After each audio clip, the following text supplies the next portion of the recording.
Welcome to vision classes. आज हम देखेंगे 5 new words with their antonym and synonym with easy and short tricks.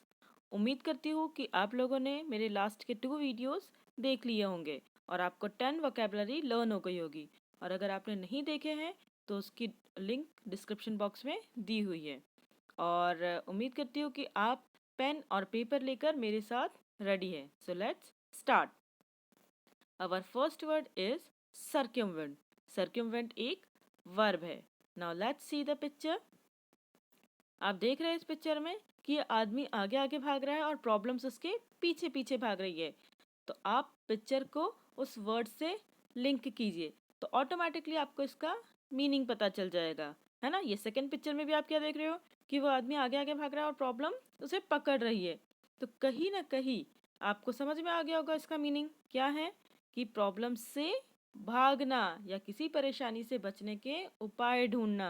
Okay, find a way to overcome or ignore a problem or obstacle. Now let's we have synonyms of it. First synonym is evade. Evade means बचना. Then deceive. Deceive means धोखा देना. Beat, prevent. Beat मतलब आपको पता है ना, मारना. Escape, भागना. Bypass. आप bypass रोड मोस्टली यूज करते होंगे। क्या होता है bypass रोड? जो एक अलग रोड रहता है, मतलब एक अलग उपमार्ग जो रहता है ना, उसे कहते हैं बाईपास। देन थ्वाट, थ्वाट मीन्स विफल होना। देन स्टीमी, स्टीमी मीन्स गतिरोध उत्पन्न करना। साइड स्टेप, साइड स्टेप मतलब वही या तो टालना या किसी की बात को दरकिनार करके दूसरा रास्ता खोज लेना। Okay, now let's see the antonym of this. Antonym is face. अब ऑटोमेटिकली जब कोई इंसान किसी प्रॉब्लम से भाग रहा था तो उसका क्या उल्टा क्या होगा कि उस प्रॉब्लम को फेस करना। Assist, encounter, confront, confront means सामना करना। देन मीट, मीट मतलब मिलना, उस प्रॉब्लम से मिलना। एनकरेज करना। टेक ऑन, टेक ऑन एक फ्रेजल वर्ड है। टेक ऑन एक फ्रेजल वर्ब है, तो आप इसे अंडरलाइन कर लीजिए। कई बार ये एग्जाम में एज अ फ्रेजल वर्ब भी आती है। ओके, इसका मतलब है ग्रहण करना। Now let's see example of circumvent. क्या होगा इसका सर्क्यूमवेंट, क्या होगा इसका example? Some of the situation in the life are better to be circumvent. मतलब लाइफ की कुछ सिचुएशन ऐसी रहती है जिनसे भागना या जिनको दरकिनार करना ही सही रहता है ना। हम सारी प्रॉब्लम्स से को फेस नहीं कर सकते। Now let's we have another word is fabled. Fabled एक एडजेक्टिव है। ओके, अब ये जो आप पिक्चर में देख रहे हो, लॉयन और एक रैट बात कर रहा है ना। क्या हमने कभी चूहे को और शेर को बातें करते हुए सुना है? नहीं, ये केवल हम बच्चों को स्टोरी सुनाते हैं, केवल हम स्टोरीज में देखते हैं। अब आप जो सेकंड पिक्चर में देख रहे हो, एक भूतिया घर टाइप का दिख रहा है ना। ये आपने ज़्यादातर हैरी पॉटर टाइप की मूवीज में देखा है ना। तो ये क्या ये रियल स्टोरीज है? नहीं, ये केवल कहानियों में इसकी स्टोरीज रहती, लाइक परी, फेरी टेल। हमने ये रियल में नहीं देखी, है ना। तो ऐसी चीज़ें जो कथ्या वो कहानी में हो, ओके, कथा या कहानी में वर्णन किया गया हो, जिसकी रियल वर्ल्ड से कोई ताल्लुक नहीं हो। Okay, now let's see the synonyms of fabled. Fictitious, है ना। फिक्शियस तो आप बुक पढ़ फिक्शंस की बुक पढ़ते होंगे, है ना। तो उसमें क्या रहती है? पूरी काल्पनिक बातें जिनका रियल वर्ल्ड से कोई कोई मुकाबला नहीं रहता, कोई उसका वो नहीं रहता। Okay, then hypothetical. हम हाइपोथेसिस वर्ड मोस्टली रिसर्च में यूज़ करते हैं। क्या होती है हाइपोथेसिस? वही मतलब जो अपनी कल्पना की वाक्य बनाना है आपको। देन एपोसिफल, शंका युक्त। एल्गोरिकल, व्यंजनापूर्ण। अनरियल, जो रियल नहीं हो। स्टोरीड, स्टोरीड मतलब जो केवल कहानी कहानी हो। Okay, then famous. अब हैरी पॉटर पॉटर जैसी मूवीज क्यों फेमस है? क्या शक्तिमान होता है रियल में प्रसिद्ध, है ना। तो क्यों? क्योंकि ये सारी की सारी चीज़ें काल्पनिक है लेकिन फेमस है। देन मिथिकल, मिथिकल मीन्स पौराणिक। अब यहाँ पर पौराणिक वर्ड इसीलिए यूज़ किया है क्योंकि अब जो हमारी जो बहुत सारी चीज़ों में देवी देवताओं की भी पिक्चर्स जो दी हुई है कि देवी की इतने सारे हैंड होते हैं, तो क्या वो रियल है? नहीं, हमें पता नहीं है ना। हमें बस ये पता है कि भगवान ताकतवर होते हैं, लेकिन ये नहीं पता कि उनके इतने सारे हाथ होते हैं कि नहीं, इसलिए मैथिकल वर्ड यहाँ पर यूज किया। ओके, देन इसके देखेंगे हम इसके एंटोनिम्स। ऑथेंटिक, ऑथेंटिक मतलब प्रामाणिक, मतलब जो विथ प्रूफ बातें कही गई हो। एग्जिस्टेंस, जिनका जिनका रियल वर्ल्ड में एग्जिस्ट करती हैं जो चीज़ें। फैक्चुअल, जो फैक्ट होती है। कन्फर्म्ड, अनहर्ड ऑफ, ये भी एक फ्रेजल एडजेक्टिव है ना। तो आप इसको मार्क कर लेना कि ये आता है बहुत बार। Then unknown. Okay, then let's see the example of this. They are fabled as seven sisters and one lost her place in the sky by marrying a prince। वो सेवन सिस्टर्स है, मतलब ऐसी कहानी है कि वो सेवन सिस्टर्स है और उनमें से एक जो है वो किसी प्रिंस के साथ शादी करके स्काई में चली गई, गुम गई, है ना। तो ये कहानी हो सकती है केवल, बस हम उसका रियल वर्ल्ड से कोई ताल्लुक नहीं है। Then we have another word is spurn. Spurn एक एडजेक्टिव है। Now let's see the picture. अब ये क्या दिख रहा है हमें पिक्चर में? एग्जैक्टली एक बॉस है और एक एम्प्लॉय हम बोल सकते हैं उसे, जो क्या कर रहा है, उसका अपमान कर रहा है। Don't come here, don't show me your face, इस टाइप का ही कुछ बोल रहा है वो, है ना। तो क्या होगा इसका मतलब? To refuse, to accept something, मतलब तिरस्कार करना। ओके, जब हम किसी का अपमान करते हैं, डिसरिस्पेक्ट करते हैं, तो उसे क्या बोलेंगे? Spurn. Then let's see the synonym. Disdain, despise. Disdain का मतलब भी वही होता है, तिरस्कार करना। डिस्पाइस, डिस्पाइस का मतलब घृणा करना। स्कॉन, टर्न डाउन, टर्न डाउन, ये टर्न डाउन एक साथ है ना, टर्न डाउन। ओके, ये एक साथ है। टर्न डाउन मतलब मना करना। रेपुडिएट मतलब परित्याग करना। डिसमिस, डिसमिस आपको पता ही है ना। फ्लॉट, फ्लॉट मतलब उपहास करना। देन रिफ्यूज, रिफ्यूज मतलब भी क्या होता है? इनकार करना। आपने रिफ्यूजी मूवी देखी होगी, है ना। जिनको हम एक्सेप्ट नहीं करते वो होते हैं रिफ्यूजी, है ना।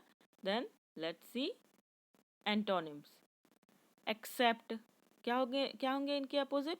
Accept, admire. एडमायर मतलब प्रशंसा करना, क्योंकि इसका सिनोनिम हमने देखा था फ्लॉट, उपहास करना, है ना। तो इसका एंटोनिम क्या होगा? एडमायर करना, प्रशंसा करना। Respect, sanction, include, compliment, praise. Praise मतलब भी प्रशंसा करना होता है। एम्ब्रेस मतलब आलिंगन, गले लगाना। स्टीम, स्टीम मतलब सम्मान, सम्मान देना किसी को। ओके, अब ये जिन जिन वर्ड्स के मीनिंग मैंने लिखे नहीं है या आपको बताया नहीं है, वो जनरल वर्ड्स है जो हम डेली लाइफ में यूज़ करते रहते हैं। तो आई थिंक इनके मीनिंग्स आपको पता होंगे। और अगर आपको इनके मीनिंग्स भी नहीं भी अगर आपको चाहते हैं कि मैं इनके मीनिंग्स भी लिख दूँ, तो आप मुझे कमेंट करके बता सकते हैं। तो I will work on it. Okay, then let's see the synonym example. She spurned my offer of help. उसने मेरी जो मैं हेल्प करने का जो मेरा ऑफर था, उसने उसे तिरस्कार कर दिया, मना कर दिया, है ना। और मना करना भी, ये तिरस्कार एक डिसरिस्पेक्ट टाइप का है। मना करना एक, अगर हम पोलाइटली बोलेंगे तो वो ठीक है, लेकिन यहाँ पर हम क्या बोल रहे हैं कि उसने मना कर दिया। तो यहाँ पे स्पर्न वर्ड इसीलिए किया है, यूज़ किया है, क्योंकि उसने डिसरिस्पेक्टली मना किया है। Okay, now let we have another word is weed out. Weed out एक वर्ब है। अब आप ये पिक्चर देख रहे हैं, क्या है इस पिक्चर में? यस, हम जो घास वगैरह उखाड़ते हैं, है ना। तो वो इस टाइप की कुछ पिक्चर है कि कोई व्यक्ति है जो घास या कुछ उखाड़ रहा है ना। तो ऑटोमेटिकली इसका मतलब क्या होगा? उखाड़ना, है ना। लेकिन ये तो हो गई प्लांट के बारे में। अब क्या वीड आउट केवल प्लांट्स के ही चीज़ उसमें यूज़ किया जाता है? नहीं, अगर हम किसी व्यक्ति के बारे में बात करेंगे तो क्या हो रहा है? किसी इंसान को किसी जगह से निकाल के फेंकना या किसी जगह से निकालना। Okay, to remove from a group people और a thing that are not wanted, मतलब जो नहीं चाहते निकलना, लेकिन हम क्या कर रहे हैं? उसे निकाल रहे हैं, है ना। तो ये जो वीड आउट वर्ड है, कई बार अगर हमें वीड आउट एग्जाम में पूछा गया तो हम केवल, क्योंकि वीड आउट का मतलब ही हमें उखाड़ना समझ में आ जाएगा, लेकिन हमें इंसानों के इसमें या किसी थिंग्स के बारे में नहीं समझ में आएगा। इसीलिए आप ये याद रखिए कि इसका मतलब क्या होता है, निकालना। अब ये निकालना चीज़ पीपल्स के लिए भी यूज़ होता है। Now let's C synonym. क्या होंगे इसके सिनोनिम्स? एरिडिकेट मतलब उन्मूलन करना, है ना, पेड़ पौधों को जो निकालना रहता है वो। देन एलिमिनेट, एलिमिनेशन राउंड तो आपको पता ही है ना, आप एलिमिनेट जानते हो वर्ड, मतलब निकालना। Then root out, root out मतलब जड़ से उखाड़ना। रिमूव, एक्सटर्मिनेट, एक्सटर्मिनेट मीन्स विनाश करना। डिक्रीज, डिक्रीज मतलब कम करना। ऑटोमेटिकली हम किसी चीज़ को निकालेंगे तो वो कम हो जाएगी, है ना। रिफाइन मतलब परिष्कृत करना। आप लोग अपने घरों में रिफाइन ऑयल ऑयल यूज़ करते हो, तो वो रिफाइंड ऑयल कैसा रहता है, उसमें से जितनी भी अशुद्धियाँ रहती है वो निकाल देते हैं, है ना। देन डिमिनिश, क्या होता है डिमिनिश का मतलब? यस, दूर करना, है ना, या घटाना। देन वीकन, वीकन मतलब हटाना। देन ट्रिम, हम ट्रिमिंग करते हैं, है ना, बालों की भी ट्रिमिंग करते हैं। ट्रिमिंग, ट्रिमिंग का मतलब क्या होता है कि किसी भी चीज़ को, या जो हमारे बैड हेयर्स है, जो कमज़ोर हेयर्स है, उनको निकालना, ट्रिम करना। ओके। देन सिन एंटोनिम, सीड। अब वीड आउट का अपोजिट क्या होगा? सीड मतलब ग्रो करना, है ना, प्लांटिंग करना, ग्रो करना। स्ट्रेंथन, उनको ताकत देना। देन थिकन, थिकन मतलब वीकन था, वीकन मतलब कमज़ोर करना, तो थिकन मतलब मोटा करना। एनलार्ज बढ़ाना, है ना। Develop, beef up, beef up भी एक फ्रेजल वर्ड है। तो इन सारे वर्ड्स के मीनिंग्स मुझे ऐसा लगता है कि आप लोगों को पता होंगे। Now let's see the example. He is keen to weed out the many applicants he believe may be fraud, मतलब वो चाहता है कि बहुत सारे एप्लीकेंट्स जो हैं वो उसको उनको मैं निकाल दूं, क्योंकि उसका ऐसा विश्वास है कि जो ये सभी हैं वो कैसे फ्रॉड है। Now let's C our next word is contingency. Contingency एक नाउन है।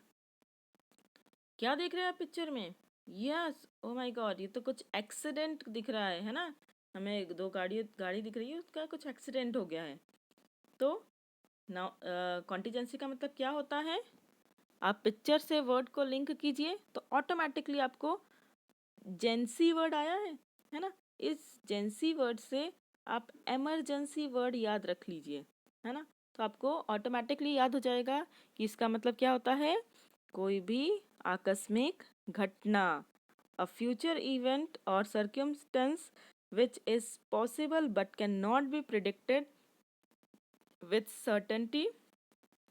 ओके, मतलब आकस्मिक घटना, है ना, कि मतलब ऐसी कोई भी घटना जिसका हमें पता तो है, लेकिन हम उसे टाल नहीं सकते। ओके, पता यहाँ पर इसीलिए बोल रहे हैं कि ऑटोमेटिकली अगर हम रोड पर जा रहे हैं तो हमारे मन में ये तो रहता है कि हो सकता है कहीं ना कहीं हम एक्सीडेंट को देखें, लेकिन ये नहीं है कि होगा ही, है ना। And that's not damn sure. तो लेट्स सी द सिनोनिम। क्या होंगे इसके सिनोनिम्स? इमरजेंसी, इमरजेंसी आपको पता ही है ना, आपातकालीन। इंसिडेंट, इंसिडेंट मतलब होता है घटना, और एक्सीडेंट का मतलब होती है दुर्घटना। इंसिडेंट्स हमारे साथ डेली होते हैं, हम किसी के साथ मिले, that is an incident. But दुर्घटना का मतलब होता है, एक्सीडेंट का मतलब होता है बुरी घटना। ओके, तो इंसिडेंट और एक्सीडेंट में आप बिल्कुल भी कंफ्यूज मत होना कि ये है एक्सीडेंट मतलब बुरी घटना, दुर्घटना, और ये है इंसिडेंट, इसका मतलब है केवल घटना। ओके, ये घटना हमारे साथ डेली होती है। हमने पानी भरा, हमारा पानी गिर गया, वो है एक घटना, है ना, क्योंकि उसमें हमारा कुछ नुकसान नहीं हुआ। ओके। देन चांस, चांस मतलब अवसर। इवेंचुअली, इवेंचुअली मतलब अंत में। प्रोबेबिलिटी, आपने प्रोबेबिलिटी के क्वेश्चंस 10th या 12th में पढ़े होंगे।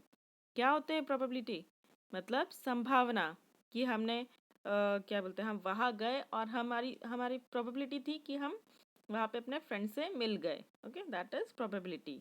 Then straight. Now let's see the antonym. Antonym क्या होंगे इसके? अब जो चीज़ सॉरी, जो चीज़ एक वो थी, दुर्घटना थी, है ना। तो अब यहाँ पे एक निश्चितता आ जाएगी इसमें। तो एंटोनिम क्या होंगे? Certainty, reality, truth, solution, definite. Definite मतलब निश्चित, मतलब ये निश्चित होना ही है। हमने कॉन्टिजेंसी का मतलब क्या देखा था कि आकस्मिक घटना, लेकिन वो निश्चित नहीं हो। लेकिन अब इसके एंटोनिम्स क्या होंगे? जो चीज़ें निश्चित हो। मिसफॉर्च्यून मतलब दुर्भाग्य, बैड लक, एडवांटेज। ओके, ये सारे इसके एंटोनिम हैं। Now let's we have example. He left nothing whatever to chance but provided for every contingency. है ना, मतलब उसने जितनी भी चीज़ें हैं वो कुछ भी नहीं छोड़ी, लेकिन फिर भी एक घटना से उसकी मुलाकात हो गई। तो उम्मीद करती हूँ कि आपको ये जो 5 वर्ड्स है वो लर्न हो गए होंगे। और अगर आपको ये वीडियो कुछ इन्फॉर्मेटिव और नॉलेजेबल लगा होगा तो आप इसे लाइक कीजिए, शेयर कीजिए, सब्सक्राइब कीजिए and press the bell icon for the latest notification. और अगर आप चाहते हैं कि ये जो 5 वर्ड्स है मैं उनकी पीडीएफ भी आपको प्रोवाइड करूँ, तो आप मुझे कमेंट सेक्शन में कमेंट कर सकते हैं। Okay, thank you.